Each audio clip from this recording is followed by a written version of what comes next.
नमस्ते, सलाम, सत श्री अकाल मेरे सारे प्यारे-प्यारे लिसनर्स को जो कि आज हमारे साथ जुड़े हैं और हफ्ते दर हफ्ते आपसे मिलती हूँ और एक से एक ऐसे अनुभवी, ज्ञान से भरपूर गेस्ट लाती हूँ, जो कि आपसे मिलते हैं, आपसे बातचीत करते हैं और आपको बहुत ऐसी प्यारी-प्यारी टिप्स देकर जाते हैं, जिससे आपकी ज़िंदगी कुछ और आसान हो सके, आप अपने आप को समझ सकें और अपने को समझकर उस परमात्मा को समझ सकें।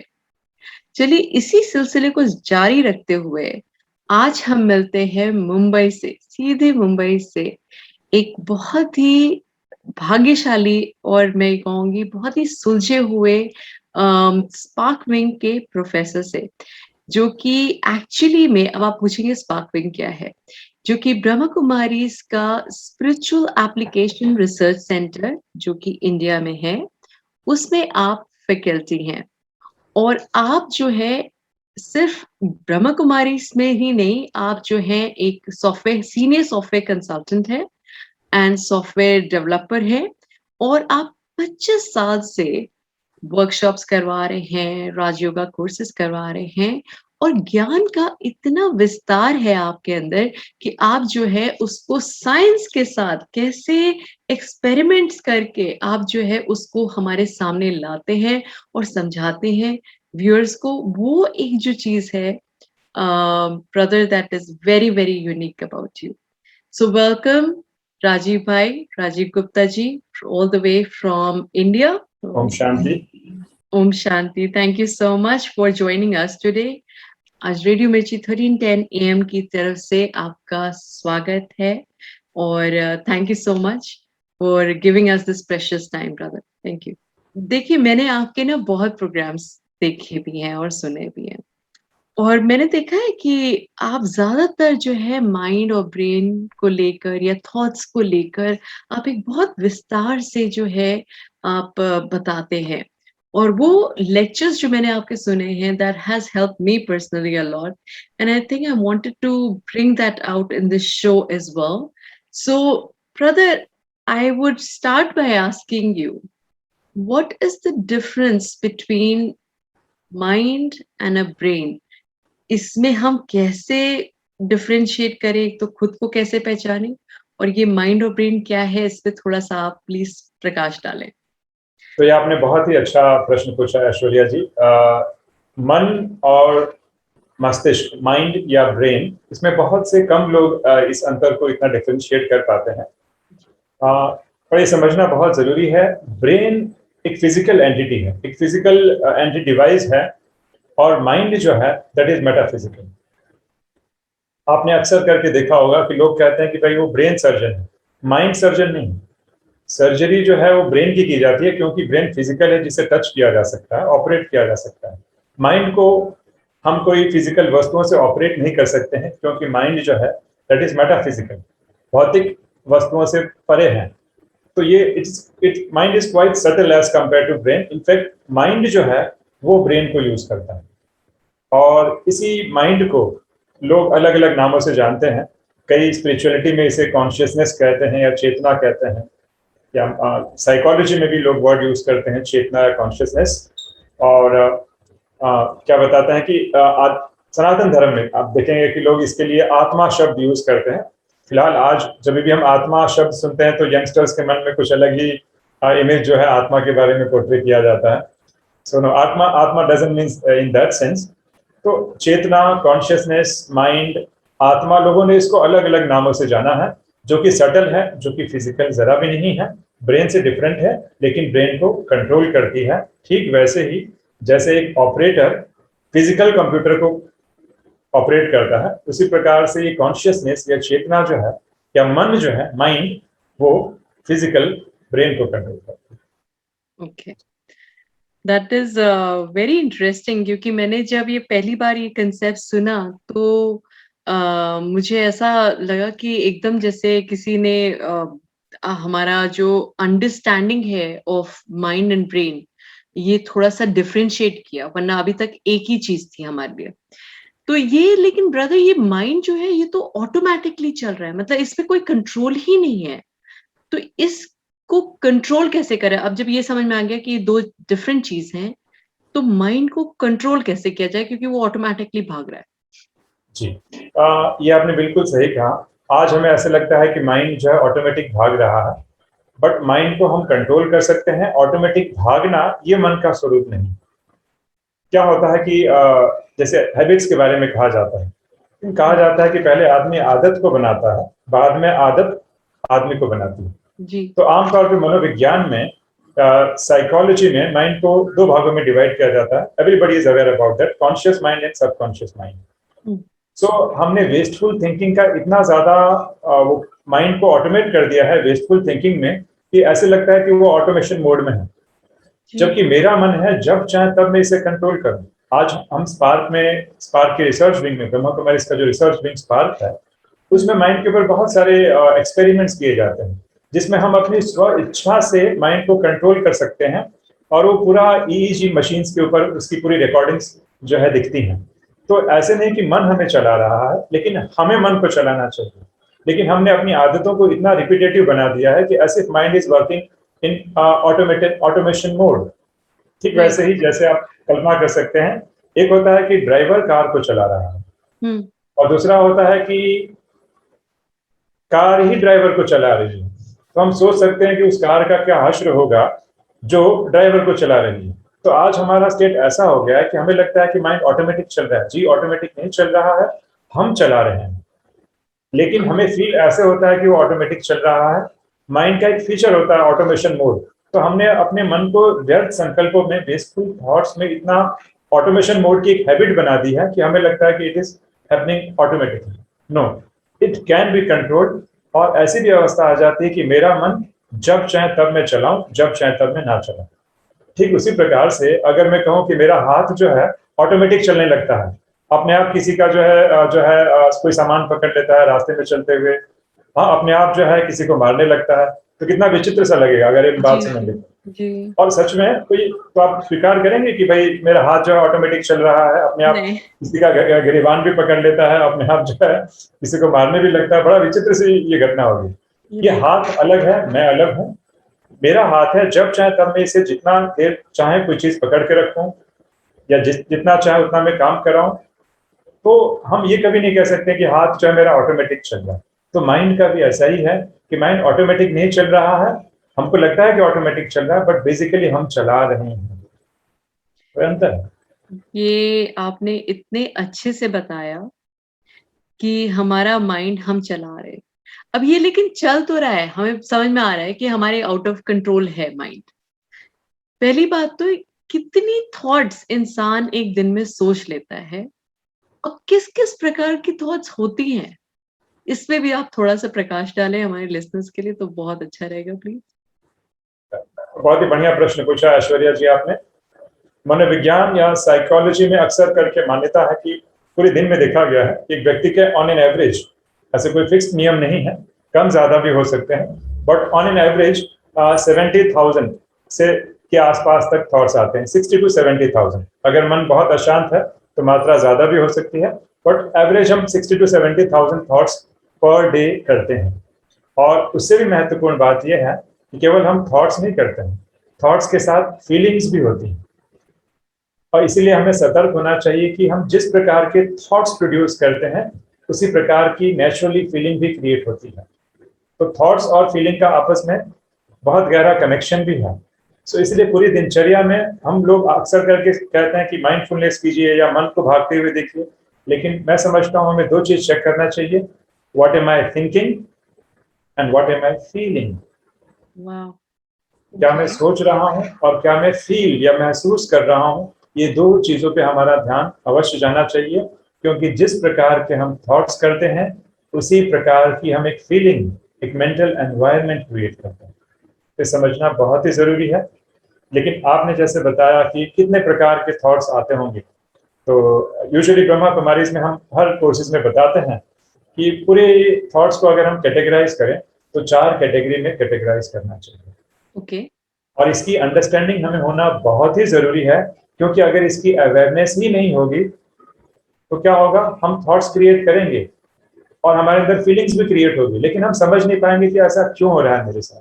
जैसे एग्जाम्पल के तौर पे कि अगर हम थॉट्स की बात करें, तो वो 4 प्रकार के थॉट्स कौन-कौन से हैं, पहले इसको हम समझ लेते हैं और उसके संबंधित जो फीलिंग्स क्रिएट होती है, उसको भी हम समझने का प्रयास करते हैं।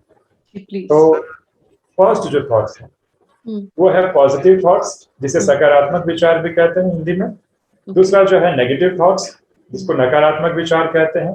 तीसरा जो है कॉमन या यूजफुल थॉट्स कह सकते हैं, सामान्य विचार। और चौथा है वेस्टफुल थॉट्स, अर्थात व्यर्थ विचार। ये 4 प्रकार के ही विचार पूरे दिन में हमारे मन के अंदर चलते हैं। We can categorize the thoughts under this 4 categories. तो हम शुरुआत करते हैं पॉजिटिव थॉट्स के बारे में। तो क्या कहेंगे ऐश्वर्या जी, अगर मैं पॉजिटिव थॉट्स कहूँ तो माइंड में क्या आता है सबसे पहले? आप क्या कहेंगे? बड़ी खुशी आती है। मुझे फाइन। लगता है कि एक तो ये लगता है कि हाँ, कुछ अच्छा सोच रहे हैं अपने लिए, दूसरों के लिए और मन इतना बेचैन नहीं होता है। So that's what I feel कि बिल्कुल आपने सही कहा, लेकिन देखिए मैंने आपसे थॉट्स पूछा, आपने खुशी की फीलिंग बताई। तो जी, अक्सर करके हम में से बहुत सारे लोग थॉट्स और फीलिंग को डिफरेंशिएट नहीं कर पाते हैं। जी, किसी के बारे में अच्छा सोच रहा हूँ, ये सोच है, थॉट्स है, लेकिन फीलिंग क्या होती है? खुशी। किसी के बारे में मैं बुरा सोच रहा हूँ, तो बुरा सोच रहा हूँ वो एक अलग चीज है, और उसके बाद जो फीलिंग है that is a different thing. So I think first मुझे लगता है कि पहले हमें डिफरेंशिएट कर लेना चाहिए कि थॉट्स और फीलिंग में क्या डिफरेंसेस होता है। जी, तो एक एक करके हम आते हैं। अगर हम पॉजिटिव थॉट्स की बात करें, तो पॉजिटिव पॉजिटिव थॉट्स में आते हैं दूसरों के प्रति कल्याण की भावना, कि भगवान उसका भी भला कर दे, उनका भी फायदा हो जाए, उनको बहुत प्रॉफिट हो जाए, या उनकी बीमारी ठीक हो जाए। तो ये जब दूसरों के बारे में जो हम कल्याण की भावना रखते हैं, they come under positive thoughts. ये पॉजिटिव थॉट्स के अंतर्गत में आते हैं। लेकिन पॉजिटिव थॉट्स मतलब सिर्फ यही नहीं होता है जो आमतौर पे दुनिया में लोग समझते हैं। मोटिवेशनल थॉट्स, जो थॉट्स मुझे जो मोटिवेट करते हैं, वो भी पॉजिटिव थॉट्स के अंडर में आते हैं। या ऐसे थॉट्स जिसने मुझे रियलाइज करा दिया कि ओ, अब मुझे समझ में आया कि मेरे से क्या क्या गलतियां होती है, आज मुझे उसका एहसास हो गया। सो ये रियलाइजेशनल वाली जो मेंटल स्टेट होती है और उससे संबंधित जो थॉट्स चलते हैं, वो भी पॉजिटिव थॉट्स के अंडर में आते हैं। ओके, अक्सर करके हम जब वर्कशॉप्स कराते हैं मेडिटेशन के ऊपर और लोगों से पूछते हैं कि पॉजिटिव थॉट्स बताइए, तो लोग क्या कहते हैं? प्रेम, शांति, आनंद। ये तो गुणों के नाम है, ये पॉजिटिव थॉट्स नहीं है। दीज आर द हाँ, qualities, these are the qualities. तो हुँ, ये इसलिए थोड़ा सा एलोबरेट में कर रहा हूँ कि पॉजिटिव थॉट्स के अंदर क्या क्या चीजें आती हैं। लेकिन उससे भी एक इंटरेस्टिंग बात बताऊंगा, मुझे जस्ट याद आ रहा है कि पॉजिटिव थॉट्स एक अलग चीज है और रैशनल थॉट्स या लॉजिकल थॉट्स एक अलग चीज है। और मनोविज्ञान में या साइकोलॉजी में पेशेंट को पॉजिटिव थॉट्स से ज्यादा रैशनल थॉट्स बोलने के लिए कहा जाता है, क्योंकि कई बार हमें पॉजिटिव थॉट्स हो सकता है शायद इतना कन्विंसिंग न लगे जितना जी, कि रैशनल थॉट काम कर जाए। जैसे एग्जाम्पल के तौर पे मैं शेयर करना चाहूंगा कि मान लीजिए कि हमारा बॉस जो हम पे बहुत गुस्सा कर रहा है, या सासू माँ या बहू है, दोनों में से कोई भी हो सकता है, जैसे आजकल का जैसे ट्रेंड है, कोई हमारा सीनियर हम पे गुस्सा कर रहा है, तो क्या हम थॉट्स देंगे? तो मैं कहता हूँ चलिए एक पॉजिटिव थॉट्स दीजिए। तो एक मैं पॉजिटिव थॉट्स देता हूँ कि भगवान उनको शांति दे दे, भगवान उनको शांति दे। ठीक है? तो क्या मेरा सबकॉन्शियस माइंड इससे कन्विंस होगा? क्योंकि उस समय तो हमें जरा भी फीलिंग नहीं आई कि भगवान उसको शांति दे दे। हमें तो फील आता है कि मैं उसको समझा दूँ क्या गलती कर रहा है, या मैं तो आई शैल प्रूव दैट। एक ये ऑप्शन है। दूसरा ऑप्शन ये है कि हम ये समझें कि वो इतना गुस्सा कर रहा है तो अपना ही बेवजह अपना ब्लड प्रेशर बढ़ा रहा है और उनके हेल्थ को ही नुकसान होगी। कि भगवान इस पे दया, कम से कम दया हो, कम से कम अपने हेल्थ का तो ख्याल रखें। ये देखिए, एक हुआ रैशनल थॉट्स, ये पॉजिटिव थॉट्स नहीं हुआ। जी, logically we are thinking about कि सामने वाला अपना ही नुकसान कर रहा है। तो दोनों हुँ, में से ज्यादा कन्विंसिंग क्या है? उस समय, जिस समय व्यक्ति गुस्से में है और हम उस गुस्से का शिकार है, जी, तो हम पाएंगे कि पॉजिटिव थॉट से ज्यादा रैशनल थॉट काम कर जाता है। जी, जी, तो दैट्स ट्रू। तो कम से कम मैं लोगों को ये जरूर अपील करूंगा, हमारे जो व्यूअर्स हैं या जो ऑडियंस हैं, तो उनको मैं जरूर ये अपील करूंगा कि चलिए हम पॉजिटिव थॉट्स कम से कम क्रिएट ना कर पाए तो क्या होगा, कम से कम रैशनल थॉट क्रिएट करके हम अपने मन की शांति को तो बरकरार रख सकते हैं। जी, सही कह रहे हैं। तो ये हुए पॉजिटिव थॉट्स की बात। अब हम आते हैं जो दूसरे जो प्रकार का थॉट है, नेगेटिव थॉट्स। तो ऐश्वर्या जी, जनरल व्यू में अगर हम नेगेटिव थॉट्स कहते हैं तो आपके मन में क्या विचार आता है? क्या विचार सबसे पहले आते हैं अगर नेगेटिव थॉट्स की हम बात करेंगे? नेगेटिव थॉट्स अगर हम बोलेंगे तो फिर हम यही सोचेंगे कि इसका बुरा हो जाए, ये ऐसा है, ये वैसा है, इसने ऐसा करेक्ट। बोला था मुझसे। तो ये सारी चीज़ें आई थिंक नेगेटिव थॉट्स में आएँगी। बिल्कुल सही कह रही हैं, लेकिन मैं थोड़ा-सा एक अलग पर्सपेक्टिव देना चाहूँगा नेगेटिव थॉट्स के बारे में, और वो ये है कि दूसरे का बुरा हो जाए या मैं तो इसको दिखा के रहूँगा कि मैं क्या हूँ, जो गुस्सा, एरोगेंस वाले थॉट्स आते हैं, दैट्स फाइन। जी। बट इसके अलावा फ़ियर और एंग्ज़ायटी भी नेगेटिव थॉट्स में आते हैं। ओह! ओके। अगर हम किसी भी सिचुएशन से डर रहे हैं, चाहे वो मीटिंग में जाने से या इंटरव्यू अटेंड करने में, चाहे कोरोना हो गया है, अगर उससे भी डर लग रहा है या एंजाइटी हो रही है, तो डर और एंजाइटी एक फीलिंग है, बट इसके संबंधित जो थॉट्स चलते हैं, they come under the category of negative thoughts. Wow! Okay. ये समझना बहुत जरूरी है।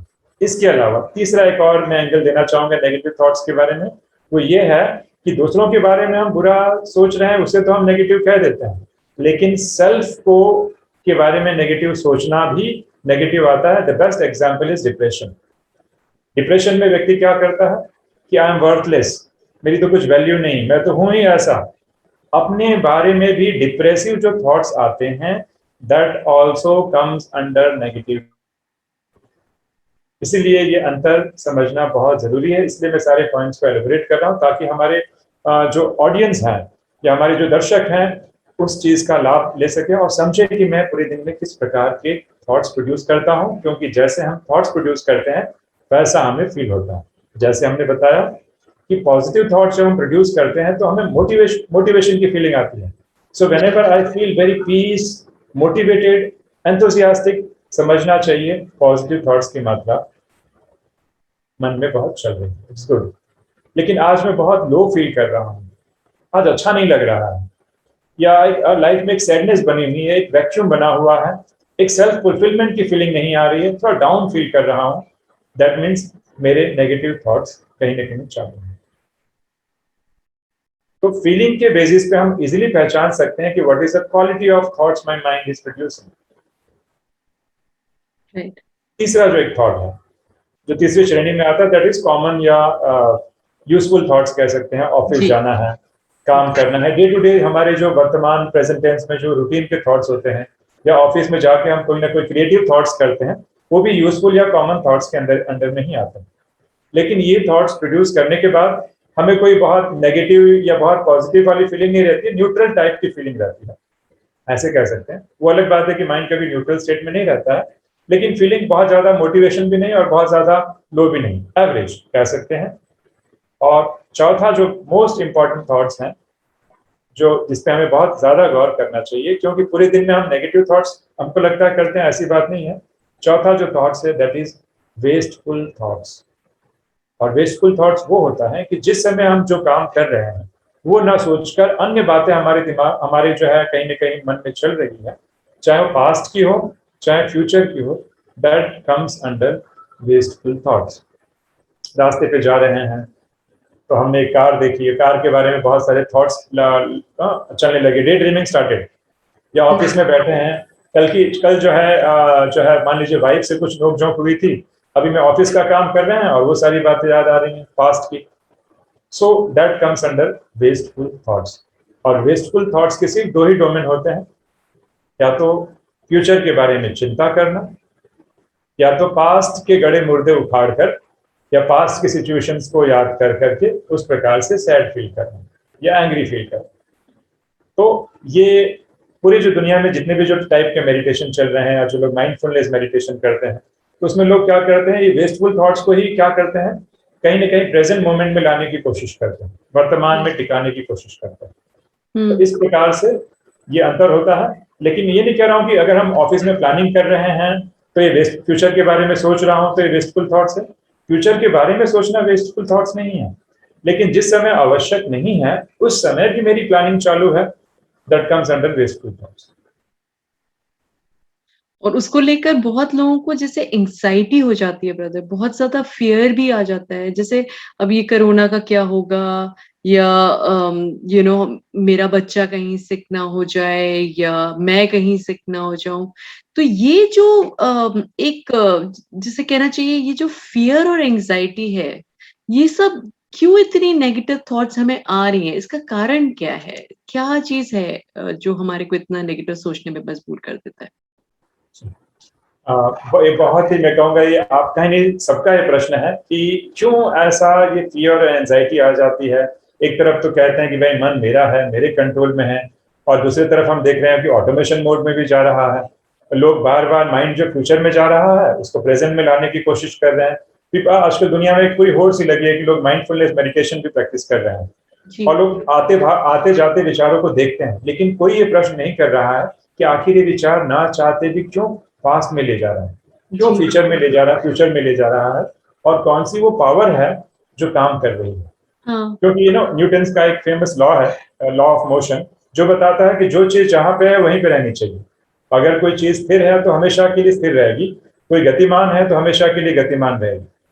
लेकिन अगर ऐसा नहीं होता है, स्थिर चीज अगर हिल रही है या अगर गतिमान चीज रुक रही है, तो जरूर कोई ना कोई force, external force is acting upon that object.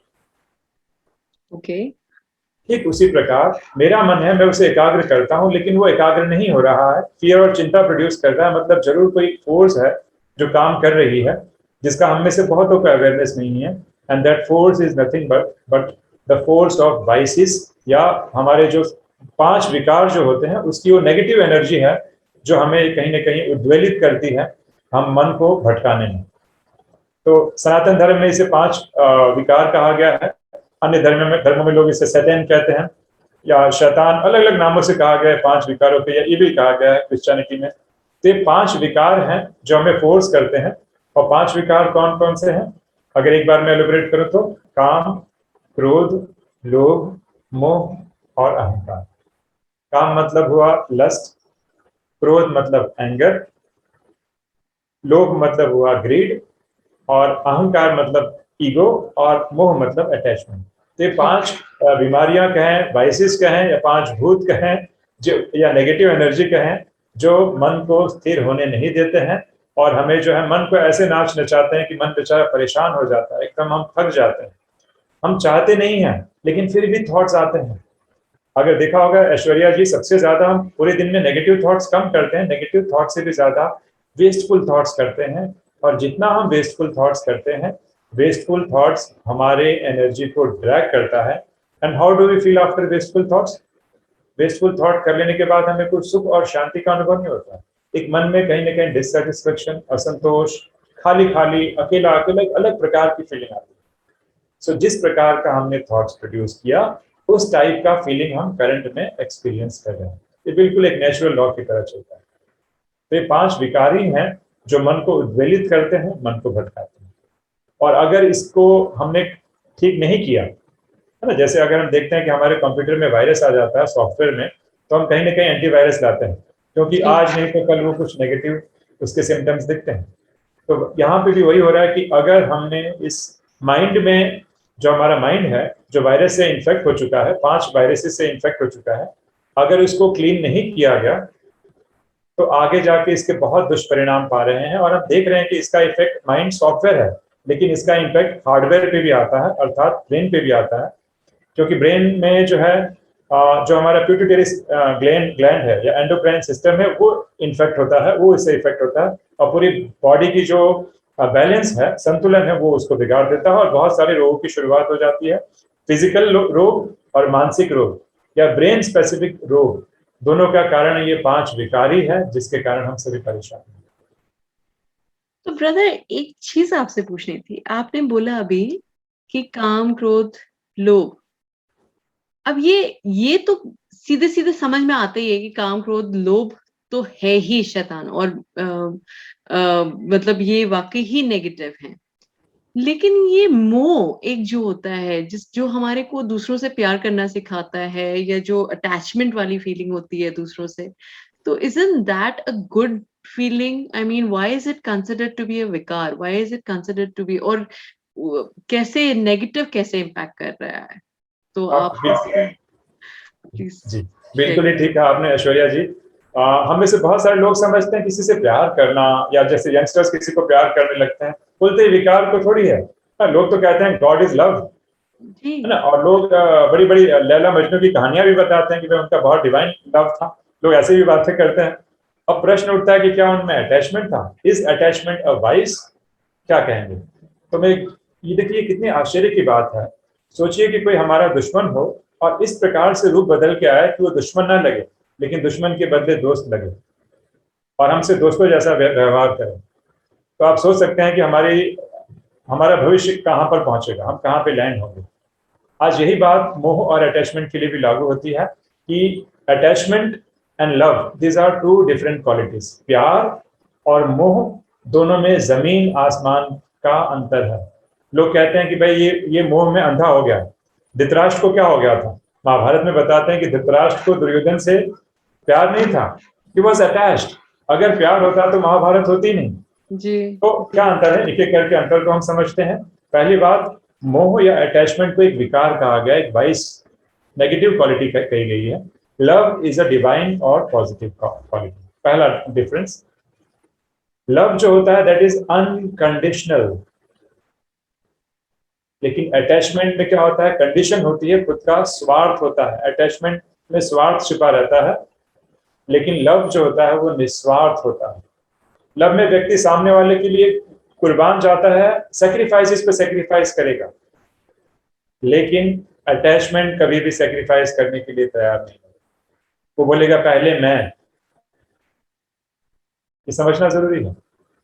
अगर मान लीजिए कि कोई जिस व्यक्ति से अटैच हूं उसकी तबीयत खराब हो गई या उसे बीमारी हो गई, तो मुझे क्यों तकलीफ हो रही है, मैं उसके बाद सिंपैथी रख सकता हूं, लेकिन मुझे तकलीफ इसलिए नहीं हो रही है।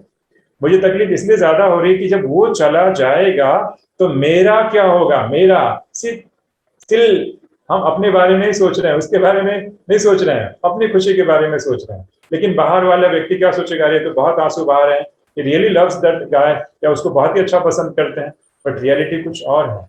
तो मैं चाहता हूं हमारे दर्शक इस भ्रम से निकले, मोह और प्यार के इस अंतर को समझें। हमें प्यार तो सबसे करना चाहिए, अपने बच्चे हैं, वाइफ हैं, हमारी जो कलीग्स हैं, हमें प्यार पूरी मानवता को करना है, लेकिन प्यार करते हुए भी उनसे अटैच नहीं होना है। ये अंतर। प्यार में हमेशा देने की भावना होगी, लेकिन जो मोह होता है ना, उसमें देने की नहीं, लेने के लिए भावना होगी। प्यार किसी को बंधन में नहीं बांधता, संबंध में बांधता है, लेकिन मोह को बंधन कहा गया है। मोह हमें गुलाम बनाता है। प्यार हमें एक्सपेक्टेशंस में नहीं ले जाता है, और जब भी एक्सपेक्टेशंस चालू हो जाती है तो समझ जाना चाहिए कि प्यार अभी समाप्त हो रहा है, अभी अटैचमेंट का जो बताते हैं बाउंड्री है वो शुरू हो रही है। तो प्यार और मोह में जमीन आसमान का अंतर है, लेकिन अक्सर करके लोग समझ नहीं पाते। और ये जो अंतर जो मैंने प्यार और मोह के बीच में बताया, लव और अटैचमेंट के बीच में बताया, ये सारे पॉइंट्स लव और लस्ट के लिए भी वैलिड है। क्योंकि आजकल हमारे बहुत सारे यंगस्टर्स आते हैं काउंसलिंग के दरमियान, कहते हैं कि सर वो जो बंदा था वो मुझे बहुत प्यार कर रहा था। वो समझ नहीं पाते हैं कि क्या मैं पूछता हूँ सच में प्यार था या अट्रैक्शन था, या जिसे हम लस्ट कहते हैं। वो तुम्हें प्यार कर रहा था कि तुम्हारे शरीर को प्यार कर रहा था? हम में से लोग इस अंतर को समझ नहीं पाते। अगर कल मेरी शरीर की खूबसूरती ऐसी नहीं रही है ना, या अगर जो है मुझे कोई बीमारी हो गई, तो क्या सामने वाले का प्यार सच में ऐसे रहेगा? तो अगर वो शरीर पे केंद्रित है तो इसे हमने क्या नाम दिया, लस्ट का नाम दिया। तो लव और अटैचमेंट कह ले, या लव या अट्रैक्शन कह ले, दोनों के जो डिफरेंसेस के पॉइंट ऑलमोस्ट सिमिलर है।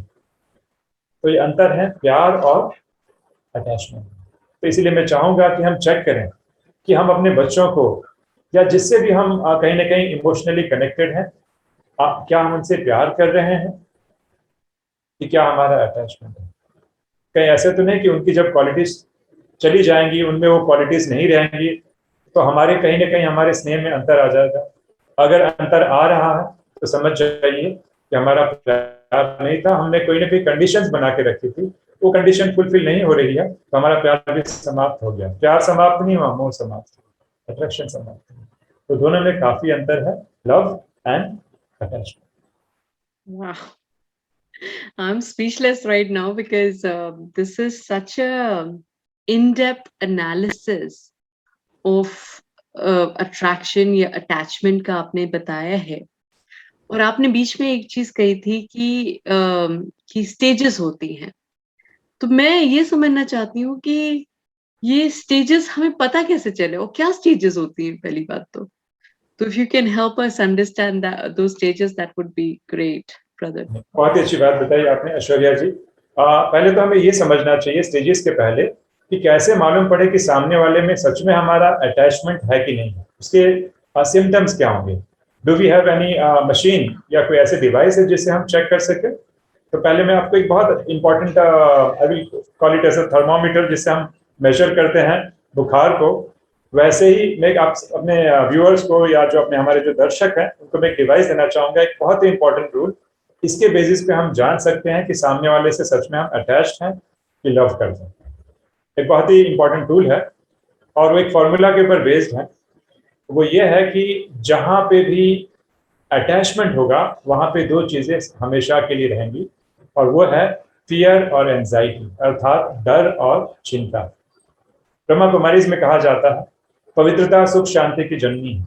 जहां पे पवित्रता है वहां पे मन में सुख और शांति रहती है। इनडायरेक्टली अगर मेरे मन में सुख शांति है मतलब मन में कहीं ना कहीं पवित्रता है। वैसे ही अगर हम विकारों की बात करें तो अटैचमेंट या मोह जननी है और उसके दो बेटे हैं, एक का नाम है डर और दूसरे का नाम है चिंता। So attachment is a mother of fear and anxiety. So whenever we want to check कि सच में मैं अटैच हूं कि नहीं हूं, तो अटैचमेंट पे नहीं, हम फियर और एंजाइटी पे फोकस करें तो मालूम पड़ जाता है कि सच में सामने वाले से अटैचमेंट है कि नहीं। और नियम यह है कि जितना ज्यादा अटैचमेंट उतना ज्यादा फियर और उतना ज्यादा एंजाइटी। कम अटैचमेंट, कम फियर, कम एंजाइटी। मैं एक एग्जाम्पल के साथ एलोब्रेट करना चाहूंगा कि मान लीजिए कि घर में है और आपकी जो है सिस्टर है और वो लौटी नहीं है, या मॉम या सिस्टर जो है लौटी नहीं है, रात के 10:30-11 बज गए, क्या होगा। कहीं ना कहीं भी हल्की सी डर, हल्की सी चिंता होगी। पहले तो घबराहट, हल्की सी घबराहट भी होगी। अब जैसे जैसे समय बीतते जाएगा, 12 बज गया, 1 बज गया, अब तक नहीं लौटे, तो ये डर और चिंता और भी बढ़ती जाएगी। हम पूरी रात को सो भी नहीं पाएंगे जी। अरे अगर यही सिनेरियो मान लीजिए पड़ोस में होता है या किसी रिलेटिव के यहाँ पे होता है, रिलेटिव के यहाँ पे होता है, और वो रात को उनकी जो है घर पे जो लोग कोई पहुंचता नहीं है, तो ऐसे नहीं होता कि हमें नींद नहीं आती, हम तो आराम से सो जाते हैं जी, सो जाते हैं ना। हाँ, वो भी तो बेचारी एक बहन है जो नहीं लौटी है, लेकिन अंतर किस बात का है, शी इज नॉट माइन, ये मेरी बहन है, वो जो है ना वो तो उनकी है। तो कहीं ना कहीं ये जो अटैचमेंट जो है ना, ये हमें फियर और एंजाइटी क्रिएट करता ही है। और लोगों ने हमसे पूछा भी कि भाई ये इसमें वैलिड है, मैंने बोला बिल्कुल वैलिड है। तो किसी ने मुझसे कहा कि मान लीजिए मैं अकेले में जा रहा हूँ अंधेरे में, कोई प्रॉब्लम नहीं है, और अंधेरे में जा रहा हूँ और अचानक मैं देख रहा हूँ लाइट चली गई और मुझे एंजाइटी और फियर चालू होने लगा। मैं तो किसी से अटैच नहीं हूँ, मैं तो सन्यासी प्रकार का इंसान हूँ और मैं किसी से अटैच नहीं हूँ, लेकिन मुझे अभी क्या हो रहा है, मुझे तो डर और चिंता ही थी। अब बताइए मेरा किसमें अटैचमेंट है। हमने कहा नहीं, ये तो आप बिल्कुल सही कह रहे हैं, सच में मैं मान लेता हूँ थोड़ी देर के लिए कि आप किसी से अटैच नहीं है, लेकिन मैंने नियम बताया कि जहां पे फियर और एंजाइटी है that means I am attached. तो इस नियम के हिसाब से ये नियम अभी भी वैलिड है, क्योंकि अगर घबराहट, फियर और एंजाइटी मुझे अंधेरे से हो रही है, इसका मतलब अटैचमेंट तो है ही, वो तो न्यूटन्स लॉ की तरह लॉ है। पर अभी अटैचमेंट किसमें है, किसी व्यक्ति में नहीं, लेकिन मुझे मेरे शरीर से अटैचमेंट है कि अंधेरे में कोई भूत आके मेरा गला ना दबा दे, या अंधेरे में कोई मेरे शरीर को नुकसान ना कर दे। So that means I am attached with my body. Okay, तो ये नियम ही है। तो ये इसके आधार पे हम चेक कर सकते हैं कि हमारा किसी में कितना अटैचमेंट है।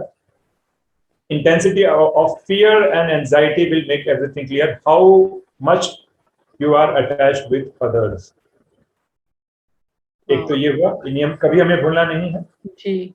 और दूसरा जो है, आप जो पूछ रहे थे क्या क्या स्टेजेस होते हैं, तो मैं यंगस्टर से भी मैं कहूंगा और हमारे व्यूअर से भी कहूंगा कि हम चेक करें ये 4 स्टेजेस कौन कौन से हैं। मैं चारों स्टेजेस के नाम देता हूं और हम चेक करें। और मुझे मालूम है कि अभी हम चेक करना भी चालू कर देंगे कि सामने वाले से मैं कितना अटैच्ड हूँ। मैं उनके लक्षण बताऊंगा, सिम्टम्स बताऊंगा कुछ। तो पहली जो स्टेज होती है, हम जब भी किसी से अटैच होते हैं, वी पास थ्रू 4 स्टेजेस। जैसे कैंसर एक ही बार नहीं आता जी, कैंसर कभी भी एक ही बार नहीं होता है, कैंसर के भी अलग अलग स्टेजेस होती हैं जी जी जी। अटैचमेंट की भी अलग अलग स्टेजेस हैं। पहला ये है कि हम सामने वाले से पहले इन्फ्लुएंस हो जाते हैं या प्रभावित होते हैं। प्रभाव is the first stage. Okay. Second stage होता है प्रभाव के बाद झुकाव, इंक्लिनेशन। हम बार बार उनसे और संपर्क में आने की कोशिश करेंगे, उनके कांटेक्ट ढूंढेंगे, उनके और कैसे हम संपर्क में आ जाएं। तो दूसरा हुआ झुकाव। जी। तीसरा हुआ लगाव, अर्थात लाइकिंग्स।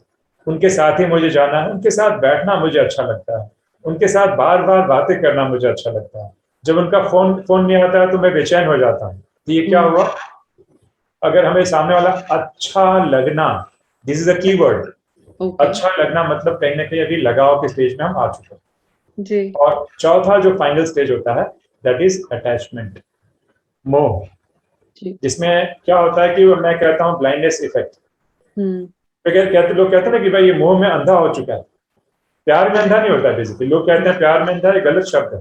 प्यार में तो आदमी की आंखें खुल जाती हैं, जी। मोह में आंखें बंद हो जाती हैं। ओके। ओके। तो जब भी हम फोर्थ स्टेज में आ जाते हैं, उसके लक्षण ये होते हैं, दो कीवर्ड्स होते हैं। अब कीवर्ड्स याद रखेंगे तो हम समझ पाएंगे। वो दो कीवर्ड्स क्या है? एक्सपेक्टेशंस। हम्म। सामने वाले के प्रति हमारी एक्सपेक्टेशंस बढ़ने लगती हैं, बार बार हम एक्सपेक्ट करते हैं। और सेकंड होता है पॉजिटिवनेस, अधिकार। तुम्हें मेरे साथ ही उठना है, मेरे साथ ही चलना है, मेरे साथ ही बैठना है। और क्योंकि पॉजिटिवनेस है और कोई दूसरा व्यक्ति अगर आ जाता है तो लगता है कि हमारे अधिकार को छीन लेता है, तो इस मोह से फिर जेलसी भी पैदा होती है और अन्य सारी बीमारियां भी पैदा होती हैं। आज पूरा महाभारत का कारण क्या था? अटैचमेंट ही था। क्योंकि एक ऐसा स्वीट पॉइजन है कि हमें पता ही नहीं पड़ता कि ये पॉइजन है। तो इस प्रकार ये चार स्टेजेस जो होते हैं ये अटैचमेंट्स की होती हैं। अभी हम चेक करें कि हम कौन से स्टेज में वर्तमान समय है।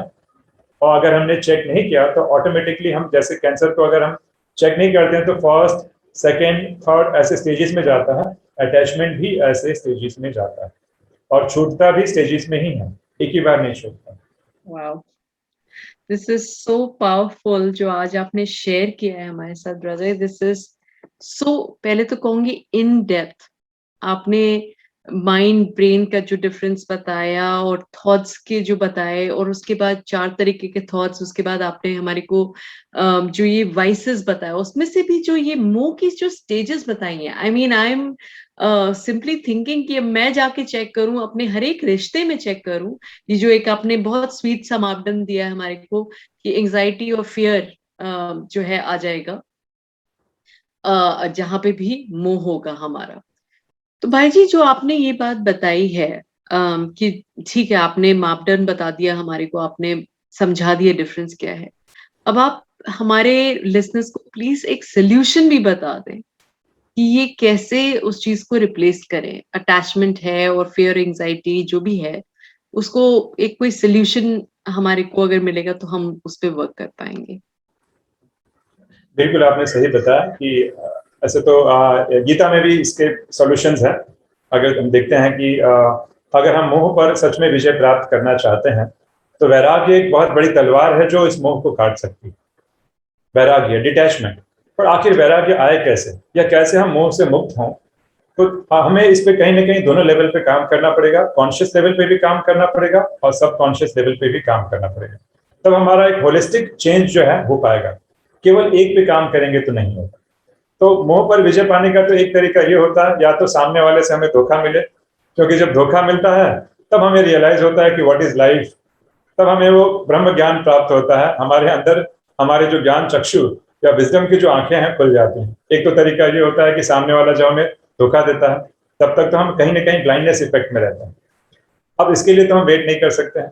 अच्छा, दूसरा होता है कि जैसे मैंने बताया, मेडिटेशन एक ऐसा एंटीवायरस है जो इस मोह रूपी वायरस को भी समाप्त कर सकता है और एक प्योर लव सामने वाले के प्रति क्रिएट करता है। क्योंकि मेडिटेशन केवल मोह को समाप्त नहीं करता है, लेकिन अंदर से लव की फीलिंग को और भी जगाता है। तो मेडिटेशन एक तरीका हो सकता है जिससे हम इससे सरलता से मुक्त हो सकते हैं। और क्या होता है कि जब हम किसी से अटैच्ड होते हैं ना, तो हमारा परफॉर्मेंस बढ़ता नहीं है, घट जाता है। आज एक डॉक्टर जो बहुत ही अच्छा सर्जन है, बहुत अच्छे से ऑपरेशन करता है, लेकिन जब ऑपरेशन टेबल पे उसकी डॉटर होती है तो उसके हाथ कांपने लगते हैं। सो मोह हमारा परफॉर्मेंस बढ़ा नहीं रहा है, परफॉर्मेंस घटा रहा है। तो हमारे लिए हमारा जो आदर्श होना चाहिए वो एक लोटस फ्लावर की तरह होना चाहिए, या राजा जनक की तरह होना चाहिए, जो इतने बड़े एम्पायर के मालिक थे लेकिन फिर भी वो डिटैच थे। तो हमें प्यार तो सबसे बहुत ज्यादा करना है, लेकिन सिर्फ मोह नहीं करना है। ठीक वैसे ही जैसे एक नाव होती है जो पानी से प्यार तो करती है, और पानी से प्यार करती है इसलिए नाव चलती है, लेकिन अगर नाव पानी से एक्सट्रीम लेवल की चाहना रखने लगे और पानी को अगर अपने अंदर भर ले तो नाव की क्या दशा होगी। डूब तो ये जाएगी। बैलेंस करके चलना बहुत जरूरी है। लोगों से प्यार तो बहुत करना है, लेकिन मोह फ्री होकर जब हम प्यार करेंगे ना, तो उस प्यार का आनंद ही बड़ा डिवाइन होगा, बड़ा अलौकिक होगा। और वो तब होगा जब हम कहीं ना कहीं इस मोह रूपी वायरस से फ्री होंगे। और वो वायरस के लिए एंटीवायरस है मेडिटेशन। और मेडिटेशन हमें वो रियलाइजेशन कराएगा। तो हमें किसी को छोड़ना नहीं है, सबके साथ रहना है, सबकी केयरिंग भी करनी है, लेकिन वायरस फ्री होकर अगर हम पेश आएंगे, मोह फ्री होकर अगर हम पेश आएंगे, तो संबंधों से भी सेटिस्फाइड रहेंगे और सामने वाला भी हमसे संतुष्ट रहेगा। तो मेडिटेशन एक जरिया हो सकता है जिससे हम बहुत अच्छे से मोह के इस वायरस से मुक्त हो सकते हैं। तो मैं चाहूंगा कि थोड़ी देर के लिए अगर हमारे दर्शक अगर समय निकाल सके, for few minutes every day, अगर इस मेडिटेशन के लिए तो बहुत ही अच्छा। क्योंकि देखिए हम इस शरीर के लिए आजकल कितना फिजिकल योगा हम कर रहे हैं, कितने एक्सरसाइज, कितनी एक्टिविटीज कर रहे हैं, लेकिन हम ये भूल जाते हैं कि शरीर से भी ज्यादा हम मन को यूटिलाइज कर रहे हैं, माइंड को। हम जी। रात को सो जाते हैं फिर भी ड्रीम्स में हमारा मन चलते रहता है। तो शरीर के लिए तो हम 1 घंटा निकाल लेते हैं, आधा घंटा वॉक पे चले जाते हैं, लेकिन मन के लिए हमें कितना टाइम निकालना चाहिए, सोचिएगा। ये बहुत ही महत्वपूर्ण सोचने का विषय है। ओम शांति। जी, ओम शांति ब्रदर। जो आपने बात बताई, और ये एक्चुअली सच पूछूं तो मेरे को भी कहीं ना कहीं मैं सोचने पे मजबूर हो गई। Not only to analysis, to have this analysis कि हमारे रिश्ते में क्या है, जिनके साथ मैं रहती हूँ उनके साथ मेरा लव है या अटैचमेंट है, और कितना इस माइंड को हम यूज करते हैं इन नेगेटिव पॉजिटिव और इस तरह के थॉट्स में। सो मुझे उम्मीद है कि आज हमारे व्यूअर्स को ये सुनकर थोड़ी एक अच्छी सी क्लैरिटी मिली होगी कि क्या करना है, क्या नहीं करना है। और हम आपको यहाँ पर ज्ञान दे सकते हैं, लेकिन ये जो काम करना है, जो एक्चुअल काम करना है, ये आपको खुद अपने लिए ये स्टेप्स उठाने हैं। अगर आपको फियर, एंजाइटी, डिप्रेशन, इन सब से आप थक चुके हैं और आप आगे बढ़ना चाहते हैं, अपनी जिंदगी जीना चाहते हैं सही मायने में, तो प्लीज जो आज राजीव भाई ने हमारे साथ शेयर किया है उसको प्लीज फॉलो करें। और जाते जाते ब्रदर मैं आपसे रिक्वेस्ट करूंगी कि अगर आप हमारे दर्शकों को 10 मिनट का या 5-10 मिनट का कोई अगर आप हमारे को मेडिटेशन करवा सकें on the same thing, that would be really nice. अगर आप ड्राइव कर रहे हैं या कहीं ऐसी जगह पर हैं जो कि आप ये नहीं कर सकते हैं, तो प्लीज इसे ट्राई मत करिएगा। लेकिन ये उन लोगों के लिए है जो इस समय घर पे हैं और एक सेफ जगह पर है इस मेडिटेशन को ट्राई करने के लिए। Thank you. ओम शांति। एकदम रिलैक्स होकर बैठ जाएं।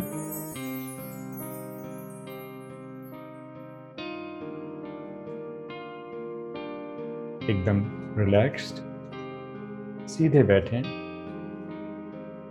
कोशिश करें कि कमरे में हमें कोई डिस्टर्ब ना करे।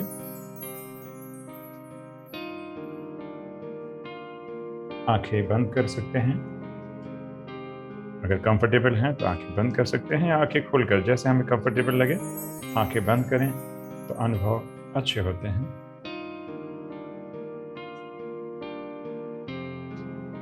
शरीर एकदम स्थिर रखना है, इसे जरा भी हिलाना नहीं है।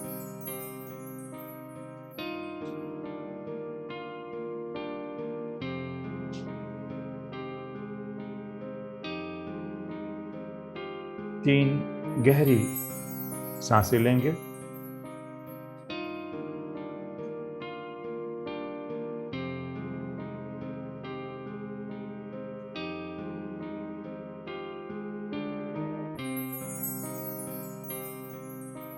अपना ध्यान श्वासों पर केंद्रित करेंगे।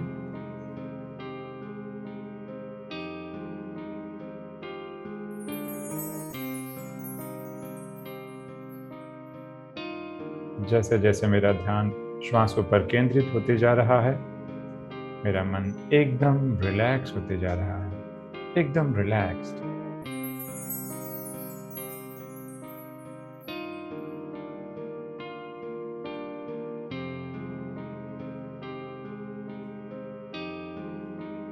इस शरीर से अलग मस्तक के बीच मैं एक चमकता हुआ सितारा हूं।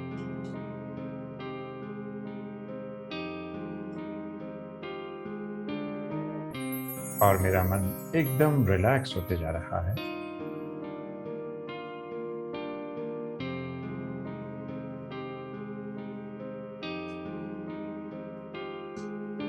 अब जैसे ही मैं अपना ध्यान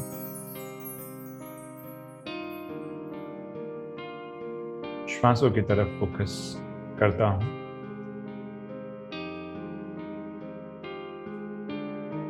तो मैं अनुभव कर रहा हूं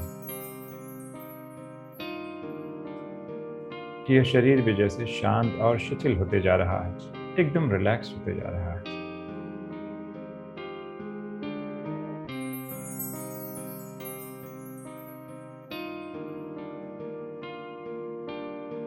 लेकिन इन श्वासों को देखने वाला कौन?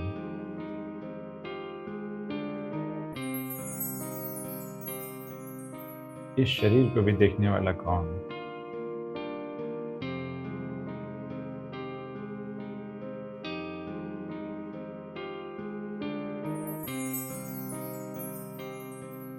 निश्चित है कि मैं आत्मा इस शरीर से बिल्कुल ही अलग हूं।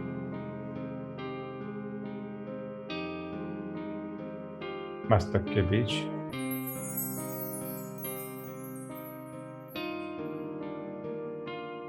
मस्तिष्क या ब्रेन से भी अलग हूं, एकदम शांत स्वरूप हूं।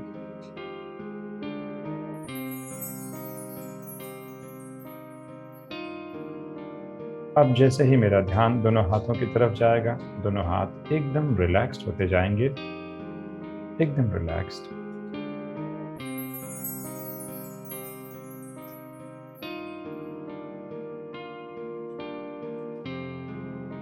और मैं जैसे ही अपने ध्यान को दोनों हाथों की तरफ ले जा रहा हूं, हाथ एकदम रिलैक्स होते जा रहे हैं। महसूस करें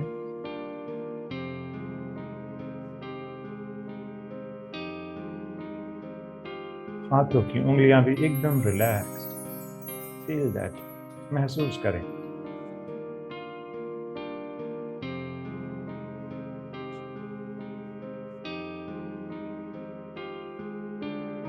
हथेलियां भी एकदम रिलैक्स्ड, दोनों हथेलियां या पाम्स एकदम रिलैक्स्ड।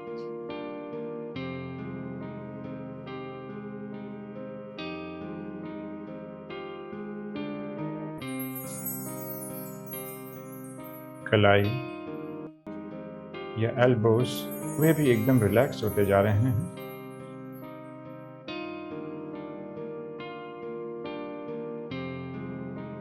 और महसूस करें, मैं शांत स्वरूप आत्मा, चमकता हुआ सितारा, इन दोनों हाथों से बिल्कुल अलग हूं। मैं हाथ नहीं हूं। महसूस करें।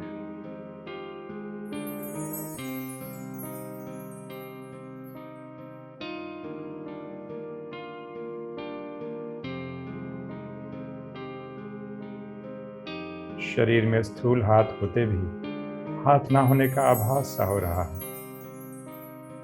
शरीर में स्थूल हाथ होते भी हाथ ना होने का आभास सा हो रहा है, क्योंकि मैं हाथ नहीं, मैं तो आत्मा हूं, चमकता हुआ सितारा, एनर्जी।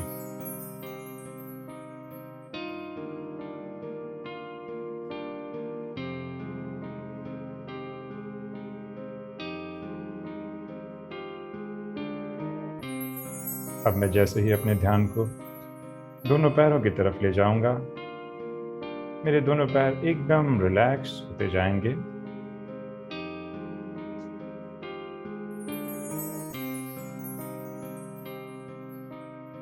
और अब मैं अपने ध्यान को दोनों पैरों की तरफ ले जाता हूँ।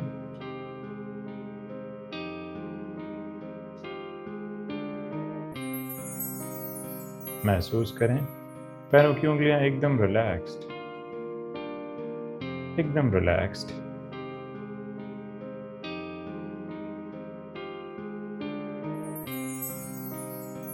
धीरे धीरे उंगलियों के ऊपर का भी हिस्सा रिलैक्स होते जा रहा है,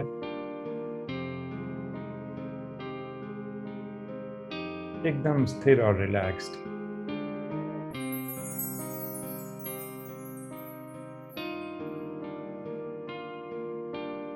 घुटने भी एकदम रिलैक्स्ड, महसूस करें घुटने एकदम रिलैक्स्ड।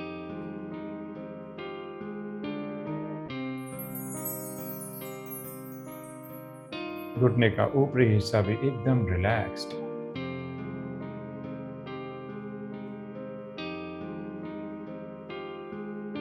इस प्रकार पैरों के दोनों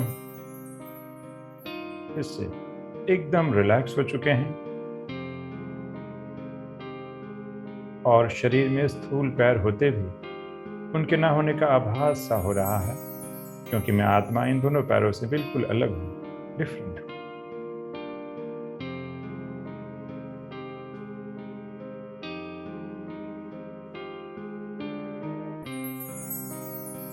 कमर एकदम रिलैक्स्ड, कमर एकदम रिलैक्स्ड।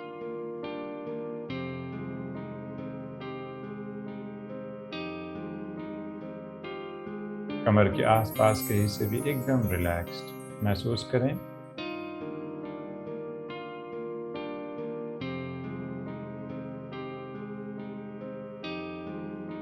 रीढ़ की हड्डी भी एकदम रिलैक्स्ड।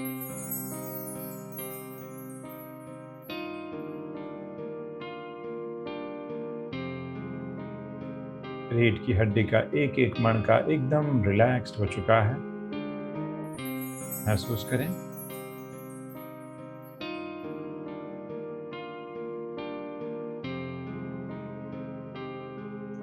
कंधों पर किसी भी प्रकार का तनाव न, कंधों पर किसी भी प्रकार का तनाव नहीं। कंधे एकदम लूज रखें, एकदम लूज, रिलैक्स्ड।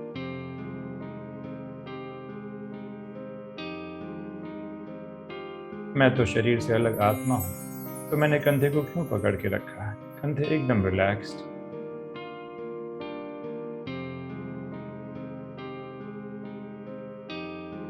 गला एकदम रिलैक्स्ड।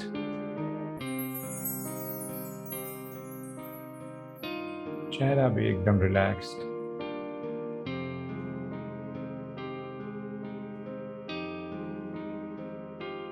आईब्रोज भी एकदम रिलैक्स्ड।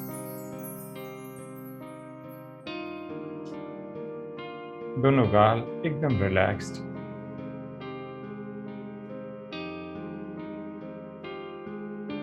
दोनों जॉज एकदम रिलैक्स्ड, उन पर भी कोई तनाव नहीं।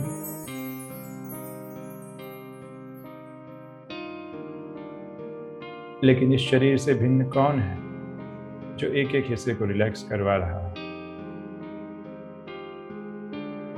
वह मैं चमकते हुए मस्तक के बीच सितारा आत्मा हूं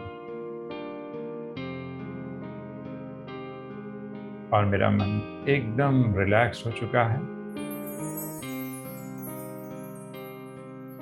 अभी 1 से 5 गिनती गिनी जाएगी।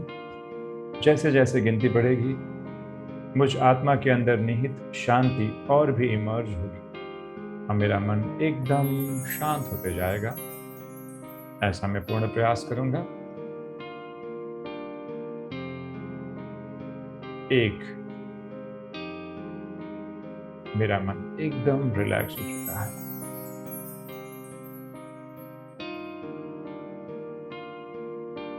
2,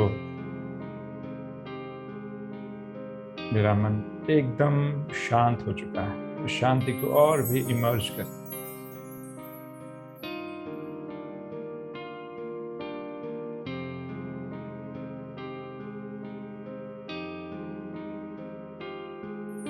3, एकदम सन्नाटा छाया हुआ है। फील दैट, महसूस करें।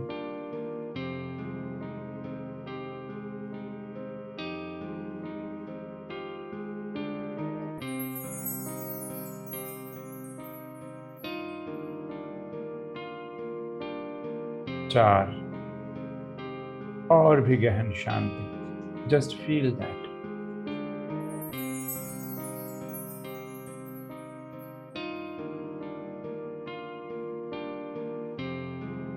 5 सन्नाटे की भी आवाज से परे एकदम गहन शांति, deep silence, just feel that.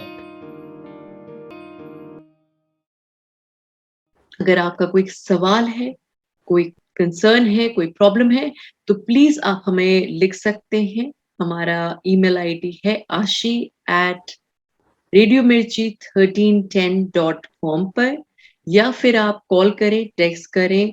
Number है 9253644771 पर। और इसी के साथ मैं राजीव भाई का बहुत बहुत धन्यवाद करती हूँ। थैंक यू सो मच हमारे साथ जुड़ने के लिए, और आगे भी हम आपको ऐसे ही बुलाते रहेंगे और अपने दर्शकों को और व्यूअर्स को उनकी बातें सुनाते रहेंगे। So thank you so much for coming today and have a blessed day ahead. Thank you. Thank you. Om Shanti.